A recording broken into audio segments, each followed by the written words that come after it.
내 평생 주만 섬기리. 이게 우리의 가슴에 고백이 되기를 바랍니다.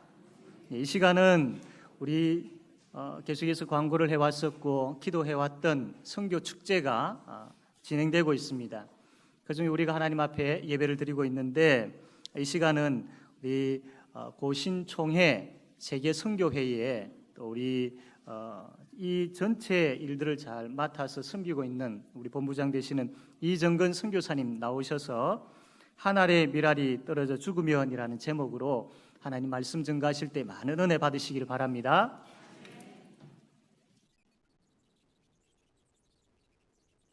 Buenos días.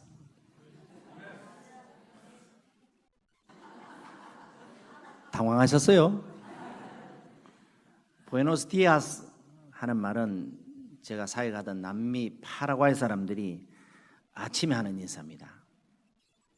Buenos días 하는 말을 우리말로 바꾸면은 좋은 아침입니다, 그런 뜻이고, 여러분이 유창하게 구사하시는 영어 Good morning 하는 말과 똑같은 말입니다. 그래서 Buenos días 하면 상대방도 똑같은 말로 Buenos días 하면 되는 겁니다. 한번 해볼까요? Buenos días.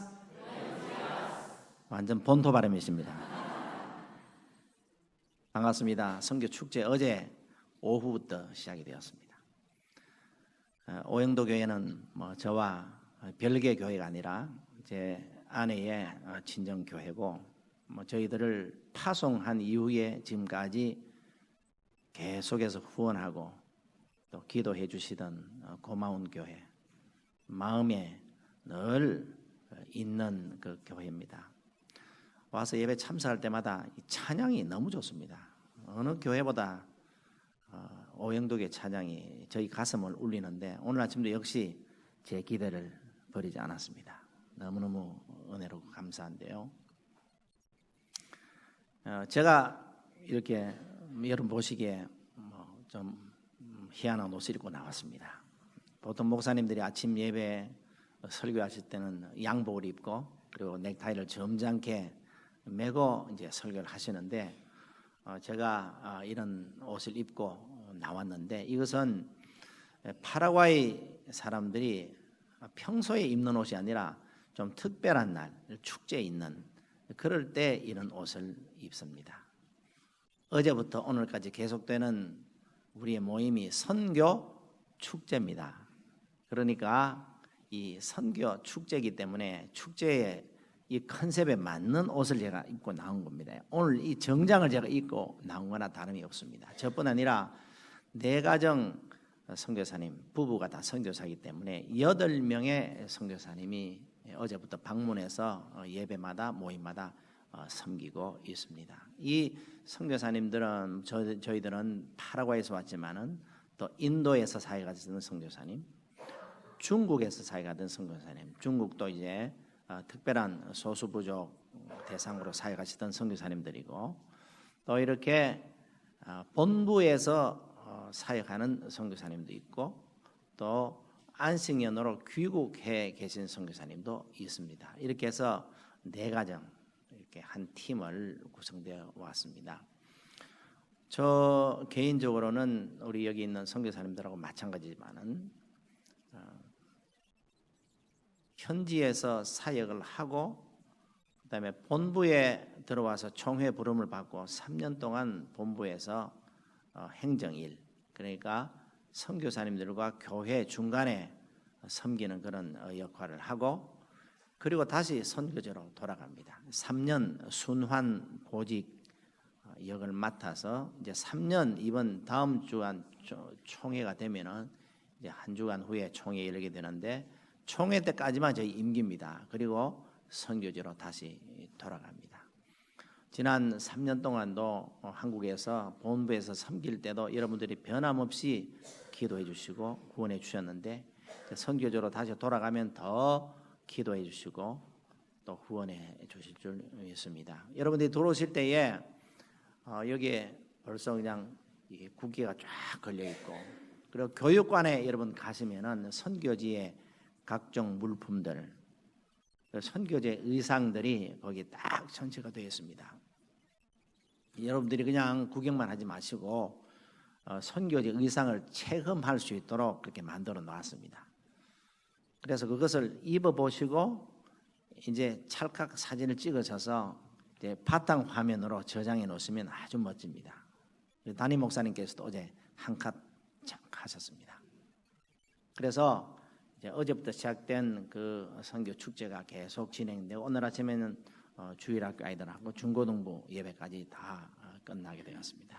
요 예배하고 이제 오후에 점심 식사한 후에 오후 예배 다시 모이게 되는데 그 예배는 아주 특별한 여러분들이 한 번도 경험해 보지 못한 특별한 예배를 드리게 됩니다. 선교 토크 콘서트라고 하는 것인데 눈물이 있고 감동이 있고 웃음이 있고 그래서 마지막 그 시간까지 여러분들이 시간마다 꼭 참석하셔서 큰 은혜를 함께 나누시기를 바랍니다.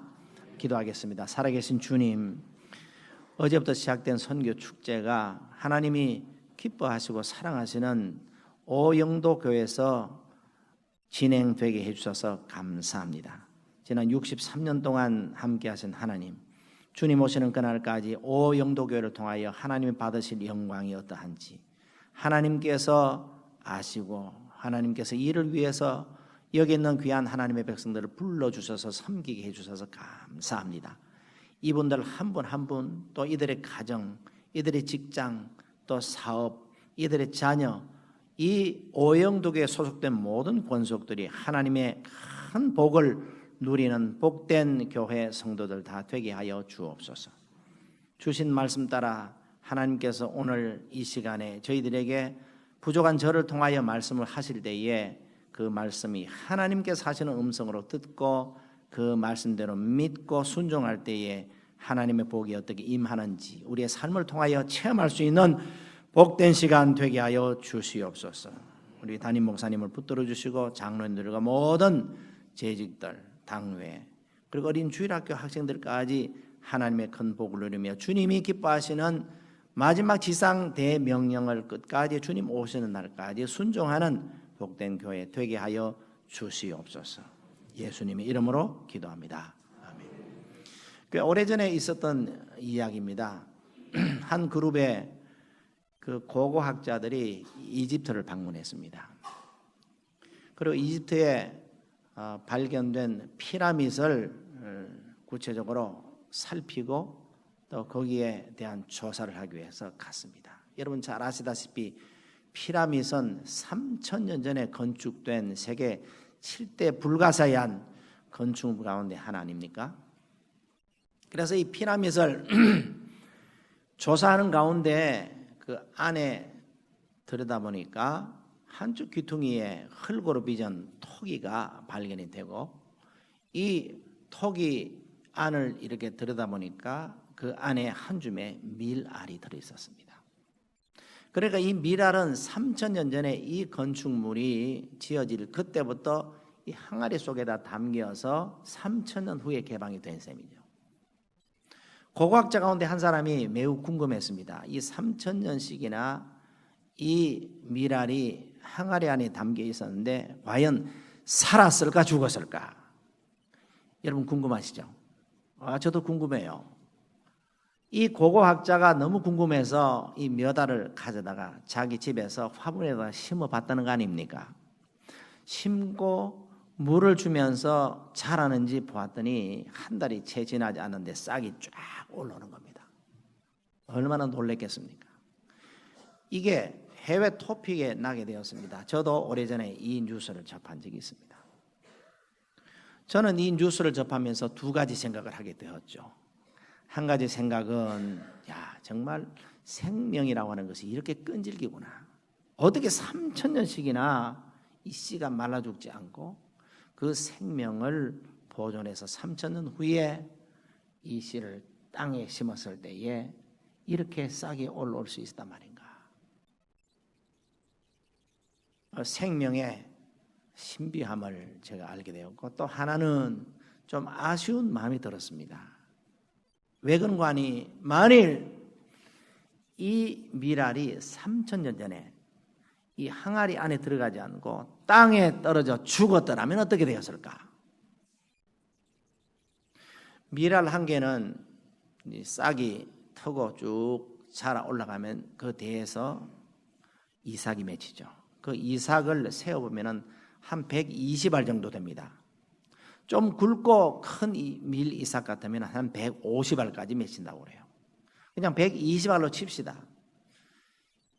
3,000년 전에 이 밀알의 땅에 뿌려졌으면은 그 한 알에 적어도 120알이 맺히고, 그리고 그것이 다시 뿌려지게 될 거 아닙니까? 다시 뿌려지면 한 알에 또 120알이 맺혀요.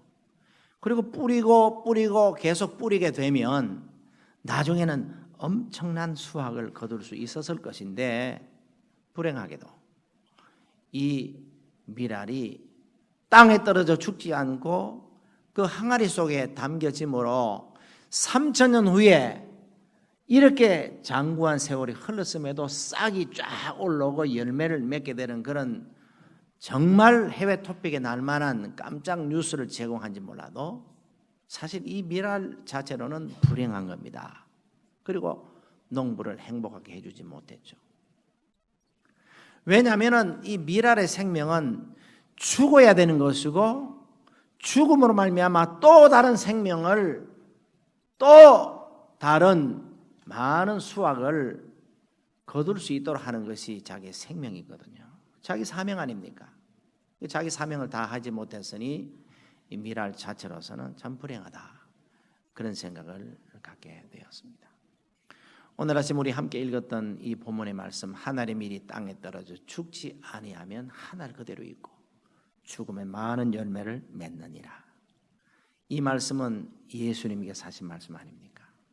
예수님이 하신 이 말씀이 오늘 예수 믿는 여러분과 저에게 어떤 의미를 주는 말씀이며, 특별히 어제부터 시작된 선교 축제, 이 선교라고 하는 하나님이 가장 기뻐하시는 이 선교라고 하는 이 주제에 이 말씀이 어떤 연관이 있는지 간단하게 몇 가지로 나눠서 생각을 해보려고 합니다. 첫째로 우리 예수님께서 하늘에 미리셨습니다. 예수님이 이 말씀 하실 때는 6월절, 그리고 예수님이 곧 십자가 위에서 달려서 돌아가실 것을 아시고 이 말씀을 제자들이 하시면서 제자들의 믿음을 굳게 하시고, 예수님께서 이 땅에 하늘의 밀로 오셨다는 사실을 깨우쳐 주시기 위해서 이 말씀하셨습니다. 예수님이 이 세상에 오신 목적을 성경은 인자가 온 것은 섬김을 받으려 함이 아니라 섬기려 하고 자기 목숨을 많은 사람의 대속물로 주려 하심이라, 그렇게 자기가 이 세상에 오신 목적에 대해서 설명을 하셨습니다. 살기 위해서 오신 것이 아니라 죽기 위해서 오셨습니다. 그분이 십자가 위에서 죽으심으로 그분이 하늘의 밀이 땅에 떨어져 죽는 그 역할을 하셨고, 죽은 그 밀알이 다시 새로운 싹을 내고 많은 열매를 맺는 것처럼 예수님이 죽고 다시 부활하심으로 말미암아 그분을 믿는 모든 사람들이 언젠가는 다시 부활하는, 부활의 산 소망을 주셨고, 그분 안에서 다시 태어나는 영생의 복을 그분이 주신 것입니다. 성경은 우리에게 말씀합니다. 모든 사람이 다 죄를 범하였으며 하나님의 영광에 이르지 못하더니 의인은 없나니 하나도 없다 하면서 우리 모두가 다 죄인이라고 성경은 선언을 하고 있습니다. 그리고 또 하시는 말씀이 죄의 값은 사망이라. 죄의 값은 죽음으로서만 치를 수 있습니다. 큰일 났습니다. 우리 모두는 다 죄인이고 죄의 값으로는 죽어야 되는데 하나님께서 우리를 사랑하심으로 그 모든 대가를 그분이 대신 치르기로 하신 것입니다. 하나님은 죄는 미워하시지만은 죄인은 사랑하시거든요. 그래서 우리를 구하시려고 독생자 예수 그리스도를 이 세상에 보내셨고 그분이 십자가 위에 달려서 돌아가셨습니다. 예수님이 십자가 위에서 7가지 말씀을 하셨거든요. 그 7마디 말씀 가운데 제일 마지막 숨지기 전에 하신 말씀이 다 이루었다, 그 말씀을 하셨습니다. 성경 말씀이 기록된 헬라 말에는 테텔레스타이 그렇게 말하고, 그리고 영어 성경 보면 paid in full 그렇게 되어 있습니다. 값을 다 지불했다 그런 뜻입니다. 여러분이 만일 슈퍼마켓에 가셔서 여러분이 원하는 그 물건을 구입을 해서 여러분 손에 넣으려고 하는데, 여러분이 그것을 여러분 손에 넣기 위해서 해야 될 일은 여러분 호주머니에 있는 돈을 먼저 내는 것입니다. 뭐 카드로 끊든지 현찰 내든지 관계없이 여러분이 그 물건 값에 내야만 여러분 것으로 가져갈 수 있어요. 만일 돈을 내지 않고 그냥 덜렁 집어서 가져가면은 여러분 도둑이든지 강도든지 그렇게 되는 거 아닙니까? 그런데 여러분이 값을 치르지 않고서도 그것을 여러분 소유로 삼을 수 있는 다른 방법이 하나 있는데, 그것은 그 누군가 가서 돈을 지불하고 사서 그걸 내게 선물로 주면 내가 내 돈을 내지 않아도 그것은 내 것입니다. 예수님이 다 이루었다, 다 그 값을 치루었다 하시는 말씀, 그런 말씀이거든요. 예수님이 하나님 일로 땅에 오신 목적이 우리의 죄값을 죽음으로 대신 치르기 위해서 오셨습니다. 그 혜택을 누린 여러분과 저가 그 사랑과 그 은혜에 감격해서 이 자리에 나와서 우리를 구원하신 그 주님을 찬양하는 시간 아닙니까? 선교는 이 하나님의 사랑을 깨달은 사람만이 할 수 있어요. 우리는 선교 그러면은 그냥 머릿속에 벌써 돈 생각부터 먼저 해요. 마치 돈이 없으면 선교가 안 되는 것처럼. 물론 선교함에 있어서 돈이 필요 없는 것은 아니지만 돈으로 선교하는 것이 아니올시다.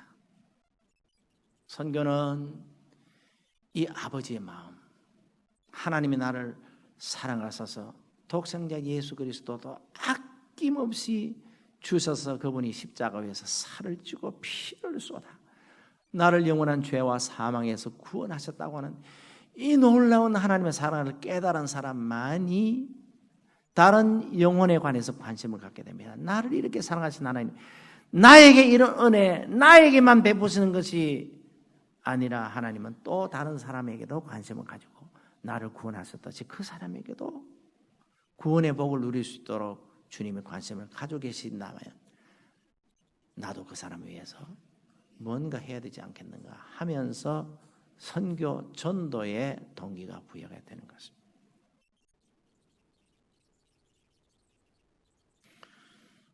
예수님께서 하늘에 미리셨습니다. 두 번째로는 이 땅에 오신 선교사님들이 하늘에 미리셨습니다. 제가 선교사님을 예수님에게 비교하는 것은 참 죄송스럽지만은 선교사님들은 마치 작은 예수처럼 예수님께서 하늘의 모든 영광을 다 포기하시고 하나님이셨지만은 하나님됨을 포기하시고 이 땅에 오셔서 사람이 되시고 사람과 함께 33년 사시면서 섬기셨던 그 예수님처럼 선교사님들도 자기가 태어나서 자란 익숙한 환경을 떠나서 불편한 곳으로 가서 가난하고 병들고 정말 불쌍한 그 사람들 예수의 사랑으로 복음으로 섬기는 사람들이 선교사님들입니다. 130년 전에 이 땅에는 공식적으로 선교사가 없었습니다. 예수 믿는 사람은 몇 명 있었습니다만 그야말로 미전도 종족이 살던 나라가 조선 땅이었습니다. 그러나 하나님이 조선을 이처럼 사랑하사 미국과 카나다와 영국과 호주에서 선교사님들 이 땅에 보내주셨습니다. 잘 사는 나라, 부족함이 없는 나라, 그래도 내노라 하는 사람들, 많이 배우고 꽤 잘 나가는 그런 사람들을 선교사로 훈련시키셔서 정말 내일의 소망이 없는 나라, 가난하고 무식하고 병들고 아무것도 볼 것 없는 이 암흑의 땅 조선에 그들을 선교사로 보내었습니다. 주변의 강대국 때문에 날마다 수탈당하고 침략당하고 그렇게 했던 이 불쌍한 조선 사람을 하나님께서 사랑하셔서 그들을 보내셨습니다. 이 선교사님들이 이 땅에 와서 복음을 전하다가 풍토병으로 혹은 교통사고로 혹은 이름 모를 그런 질병에 노출되어서 많이 하나님의 부르심을 받았습니다. 죽고 나면은 가족들이 보따리를 싸서 자기 나라로 돌아가지 않고 계속 남아서 복음을 전하다가 죽어서 그 옆에 또 묻히고 그렇게 해서 해방 후까지 이 땅을 밟은 외국 선교사님들이 1,500명이 넘습니다. 만일 그들이 이 땅에 와서 복음을 전해주지 않았다면 우리는 도대체 어떻게 되었을까요? 이 자리에 앉아서 하나님 앞에 예배드릴 수가 없습니다.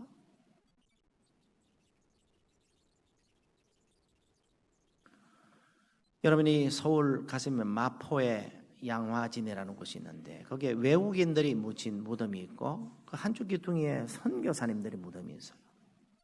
이 땅에 와서 복음 전하다가 하나님의 부르심을 받은 분들을 거기다가 묻어놨어요. 거기 가면은 어린 아이들이 무덤도 많아요. 2개월, 6개월, 1년 미만의 아이들도 거기 무덤이 많아요.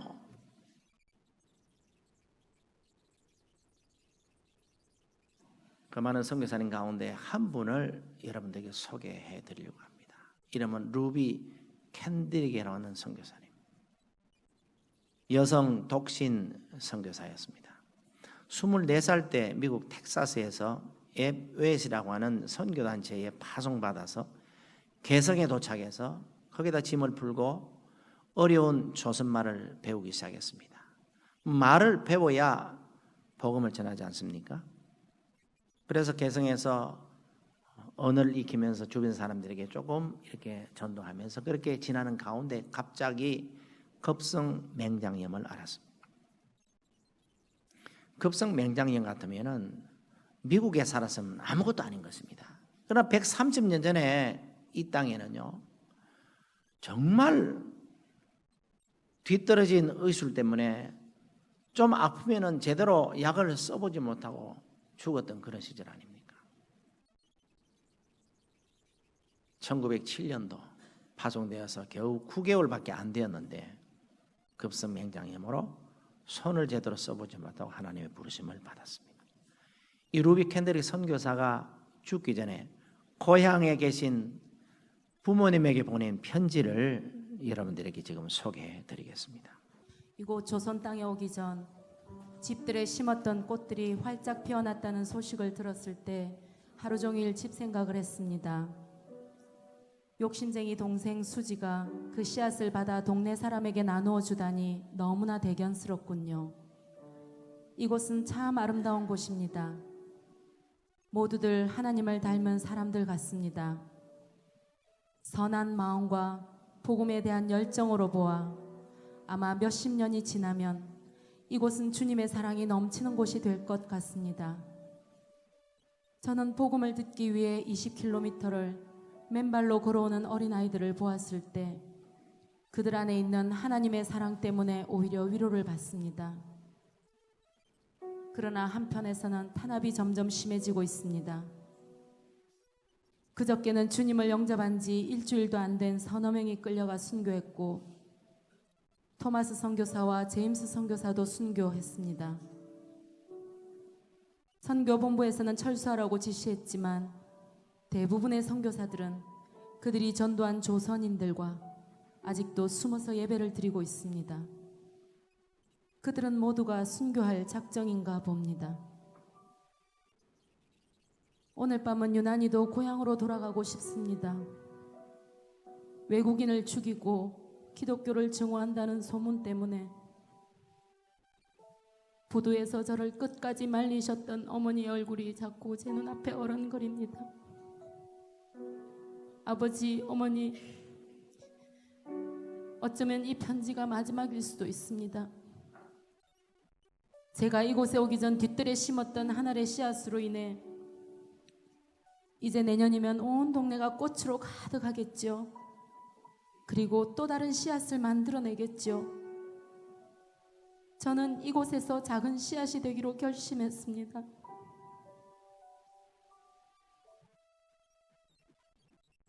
제가 씨앗이 되어 이 땅에 묻히게 되었을 때 아마 하나님의 시간이 되면 조선 땅에는 많은 꽃들이 피고 그들도 여러 나라에서 씨앗이 될 것입니다. 저는 이 땅에 저의 심장을 묻겠습니다. 바로 이것은 조선에 대한 저의 열정이 아니라 조선을 향한 하나님의 열정이라는 것을 알게 되었습니다. 어머니, 아버지 사랑합니다.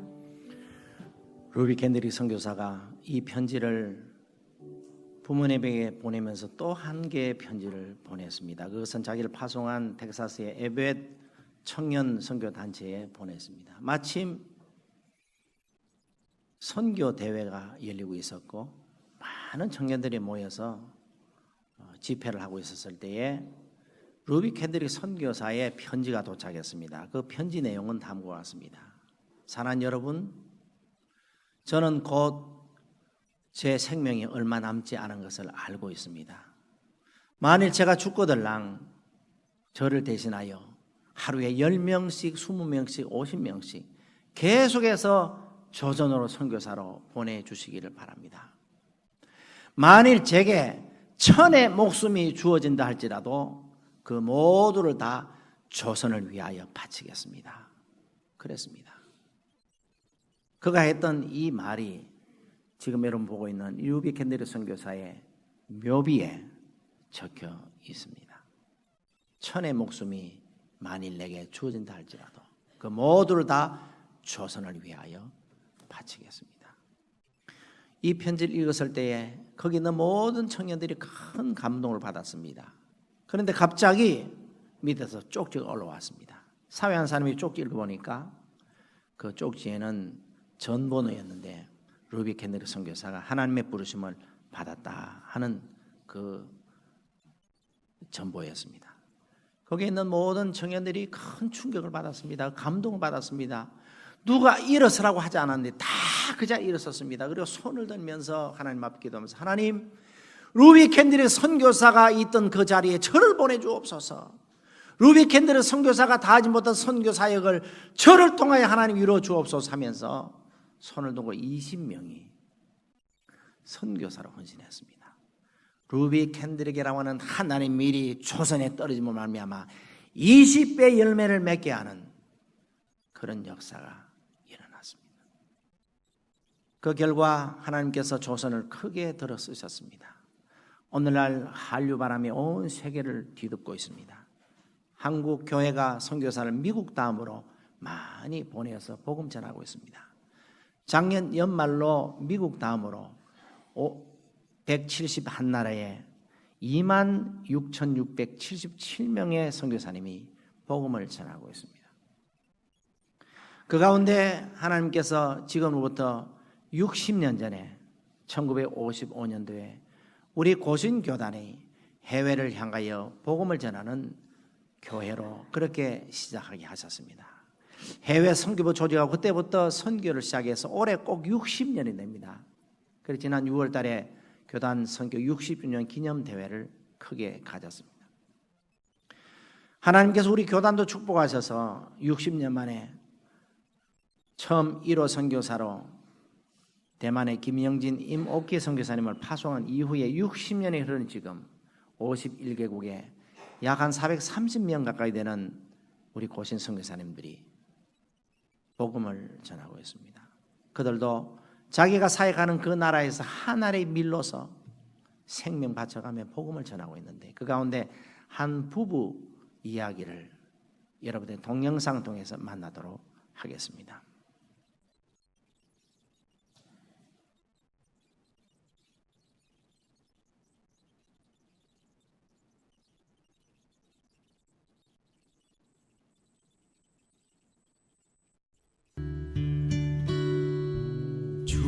주께서 주신 동산에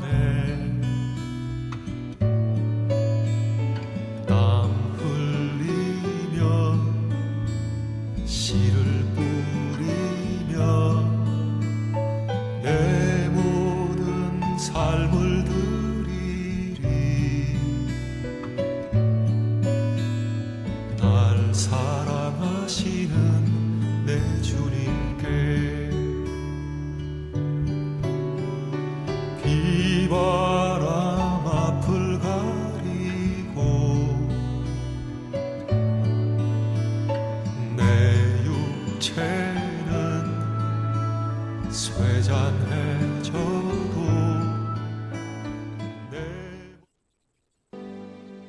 나의 다 된 것은 하나님의 은혜입니다. 2004년 브라질 선교를 끝내고 하나님께서는 사랑하는 동역자이던 남편 배봉규 선교사를 천국으로 부르셨습니다. 그 아픔이 너무도 커서 통곡의 기도를 드리고 못 먹고 못 자며 기도로 버티며 살았습니다. 몸과 마음의 지침으로 저는 걸어다니는 종합병원이 되었습니다. 하지만 살아서 역사하시는 하나님께서 지쳐있는 제 손을 붙잡아 일으켜 세워주셨습니다. 현재 하나님께서는 난소암을 제게 선물로 주셔서 항암 치료를 하며 하나님과 더 깊은 대화를 나누게 하시고 자녀된 특권을 뼛속 깊이 체험하게 하십니다. 육체는 연약하나 마음은 늘 하나님의 사랑으로 충만합니다. 기쁨, 평강, 성령 충만을 순간순간마다 주십니다. 고개 숙여 무릎 꿇으면 감사의 눈물이 펑펑 쏟아집니다. 주님은 제게 말씀하십니다. 사랑하는 내 딸아 부르짖으라. 내가 이루리라. 아직도 저는 너무도 할 일이 많습니다. 어서 항암 치료가 끝나면 브라질, 나의 선교지로 달려가고 싶습니다. 나의 나 된 것은 하나님의 은혜로 된 것이니 내게 주신 그의 은혜가 헛되지 아니하여 내가 모든 사도보다 더 많이 수고하였으나 내가 아니요 오직 나와 함께 하신 하나님의 은혜로라. 고린도전서 15장 10절의 말씀입니다. 나의 나 된 것은 하나님의 은혜입니다. 신묘 막측하신 나의 아버지 하나님을 찬양합니다. 아멘.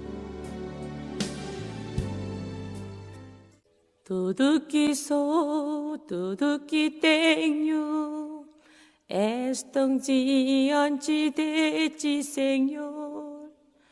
Minhas fraquezas e alegrias a ti entrego agora, Senhor. Ofereço minha vida a ti. Usa o meu viver para a tua glória. Os meus dias são teus, Senhor.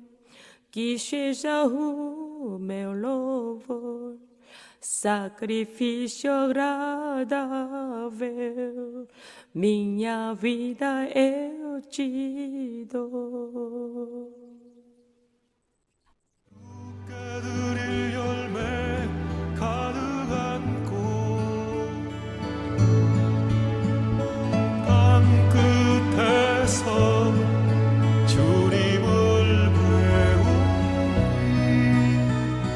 주께 드릴 노래 가득한 꽃 땅의 모든 끝 찬양하라.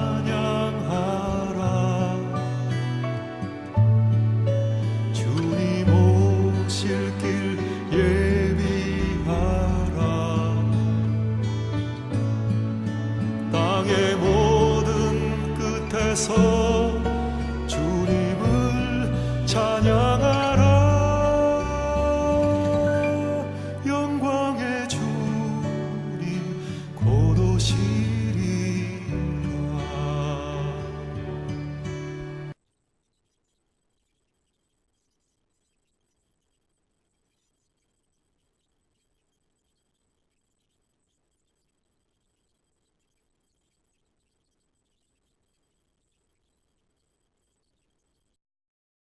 있지는 않지만은 그들이 뿌린 그 씨앗이 많은 열매를 맺어서 지금도 브라질의 이와떼미 장로교회에서는 주일만 되면은 수많은 사람들이 모여서 하나님을 찬양하는, 이분들이 하나님의 일로서 땅에 떨어져 죽음으로 많은 열매를 맺게 되는 역사가 선교지에서 일어나고 있는데, 오늘 아침에 이 말씀을 통하여 하나님께서 우리에게 다시 한번 말씀하십니다. 예수님이 하늘에 미리셨습니다. 선교지에 사역하는 선교사님들이 하늘에 미리세요. 그렇다면 오늘 아침에 주일날 주님 앞에 와서 예배하는 오 영도교회 성도들아, 그렇게 주님이 지금 말씀하십니다. 너희들도 하늘에 밀려서 남은 인생을 살지 않겠니? 그렇게 말씀하십니다. 지나간 생애는 묻지 않습니다. 중요한 것은 지금 네가 어디 있느냐, 지금 네가 무엇을 하느냐, 앞으로 무엇을 할 것이냐, 또 네가 앞으로 어디에 있을 것이냐, 거기에 주님께서는 관심이 있으세요. 주님은 우리가 남은 인생에 하늘의 밀로서 살아갈 것을 간곡하게 우리에게 요청하고 계십니다. 갈릴리 베세다 들판에 수많은 사람들이 있었습니다. 하루 종일 예수님께 말씀을 들으면서 배가 고픈 줄도 모르고 그리 있었던 무리들이 해가 질 역에 집회가 끝났고 다 집으로 돌아갈 때가 됐는데 배가 너무 고픈 겁니다. 너무 배가 고파서 집으로 돌아가다가 길가에서 쓰러질까 염려하여 예수님께서는 그 무리들에게 넉넉히 먹이신 사건, 소위 우리가 잘 알고 있는 오병이어, 보리떡 5개 물고기 2마리로 5,000명을 먹이신 기적을 베푸셨는데, 이것은 한 어린 꼬마가 가지고 온 보잘것없는 그 도시락, 그 도시락에 담겨있는 보리떡 5개 물고기 2마리가 그 수많은 사람들을 풍성하게 먹였습니다. 그 어린아이의 그 가지고 온 이것이 하늘의 밀이 되어서 수많은 사람들이 그것을 먹고 용기를 얻고 힘을 얻어서 집으로 돌아갈 수 있게 하셨다는 말씀입니다. 1882년도에 이 땅에서 개화기에 무지한 사람들을 깨우는 교육가로 혹은 계몽가로 그렇게 일했던 사람이 있었습니다. 이분은 우리 애국가를 작곡은 안익태 씨가 했지만은 작사를 이분이 했습니다.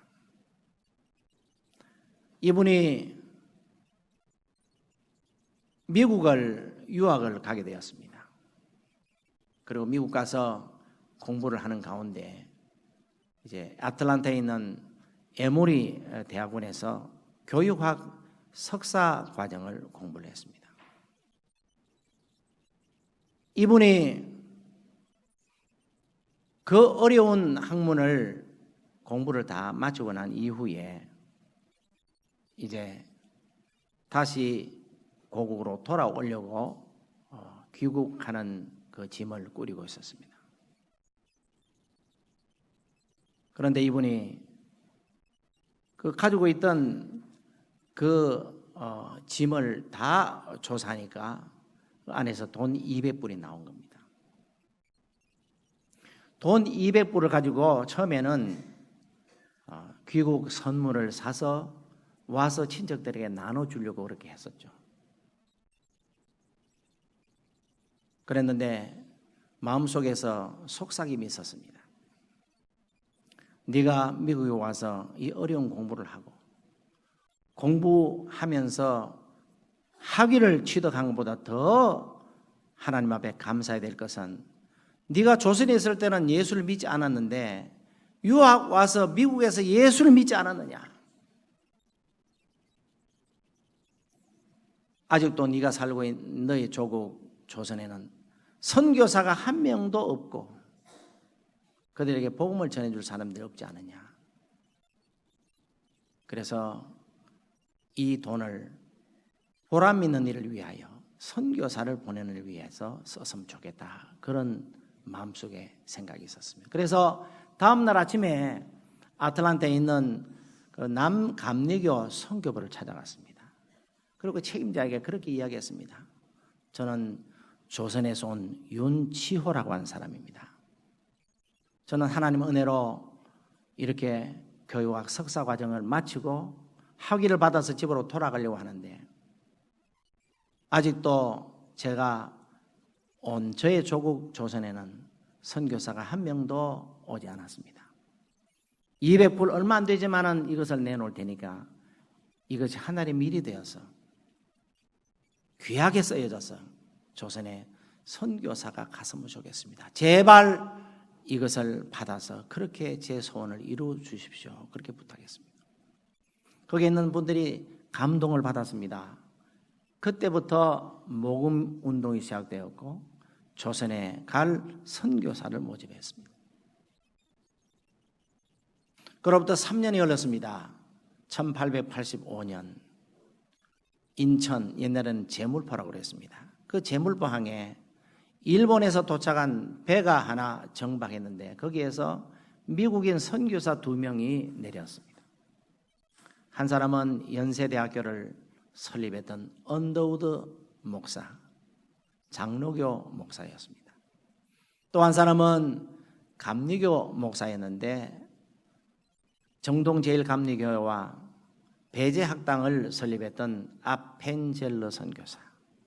이 아펜젤러 선교사가 윤치호 선생이 내놨던 돈 200불이 한 알이 미리 되어서 모금을 하고 또 선교사를 모집하고 훈련시켜서 이 땅에 온 선교사였던 것입니다.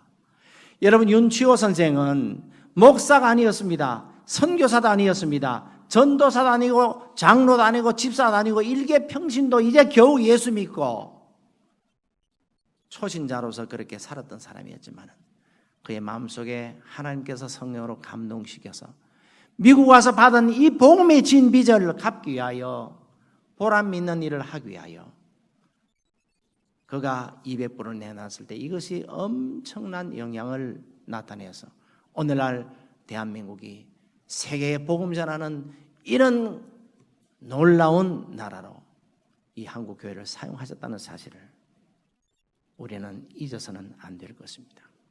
우리는 하나님 앞에 복음을 공짜로 받았습니다. 그 누군가 내게 복음을 전해 주었기 때문에 내가 지금 예수를 믿고 있습니다. 그렇다면 이 복음의 진빚을 갚아야 하는데 돈을 꾸었으면 돈으로 갚아야 되지만은 복음의 진비전, 복음을 전함으로써 갚습니다.